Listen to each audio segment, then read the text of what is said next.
राजू, एक शहर में रहने वाला लड़का, सालों बाद अपने गांव वापस आया था।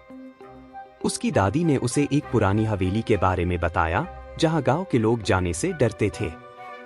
कहते हैं कि वो हवेली श्रापित थी और वहां एक आत्मा का वास था। लोग कहते थे कि उस हवेली में जाने वाला वापस कभी नहीं लौटता था। राजू को डर जैसी कोई बात नहीं थी। वह अपनी दादी की कहानियों को मात्र अंधविश्वास मानता था। एक रात उसने दोस्तों के सामने उस हवेली में जाकर लौटने का दावा किया। दोस्तों ने उसे रोकने की कोशिश की, पर राजू ने यह चुनौती स्वीकार कर ली।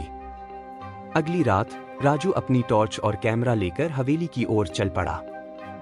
हवेली के पास पहुंचते ही अजीबोगरीब घटनाएं शुरू हो गईं। हवेली का दरवाजा खुद ब खुद खुल गया। अंदर अंधेरा था और हवा में एक अजीब सी गंध थी। जैसे ही उसने हवेली के अंदर कदम रखा, उसे एक लड़की की हंसी सुनाई दी। उसकी टॉर्च की रोशनी जैसे ही एक पुराने शीशे पर पड़ी, वहां एक लड़की का चेहरा दिखा जो उसे घूर रही थी। लड़की की आंखें खून जैसी लाल थीं और उसके चेहरे पर अजीब सा क्रोध था। राजू ने डरते हुए उस लड़की से पूछा, तुम कौन हो? लड़की ने धीमी आवाज में कहा, मैं इस हवेली की कुंवारी आत्मा हूं। सालों पहले मुझे मेरे मंगेतर ने धोखा दिया और मुझे इस हवेली में अकेला छोड़ दिया। मैंने शाप दिया कि जो भी मुझे देखेगा वह कभी भी इस जगह से बाहर नहीं जा पाएगा। राजू को एहसास हुआ कि उसने एक बहुत बड़ी गलती कर दी है। उसने माफी मांगने की कोशिश की, लेकिन उस आत्मा की आवाज धीरे धीरे तेज और गुस्से से भरी होती चली गई। उसकी परछाई राजू की तरफ बढ़ने लगी।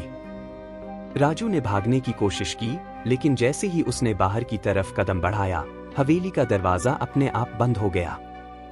उसे लगा कि वह किसी अदृश्य शक्ति के जाल में फंस गया है। उस पर कई परछाइयां हावी हो गईं और हर परछाई एक नए डरावने रूप में उसे डराने लगी। राजू ने पूरी ताकत से चीखने की कोशिश की, लेकिन उसकी आवाज हवेली की दीवारों में ही गुम हो गई। वह हवेली के एक कोने में गिर पड़ा और धीरे धीरे उसकी आवाज बंद हो गई।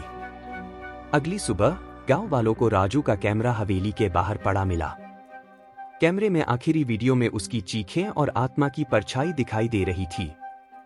कोई भी गांव वाला अब उस हवेली के पास नहीं जाता और राजू का परिवार उसे हमेशा के लिए खो चुका था। कहते हैं कि जो भी हवेली के पास रात में जाता है, उसे किसी लड़की की चीखें और ठंडी हवा का झोंका महसूस होता है।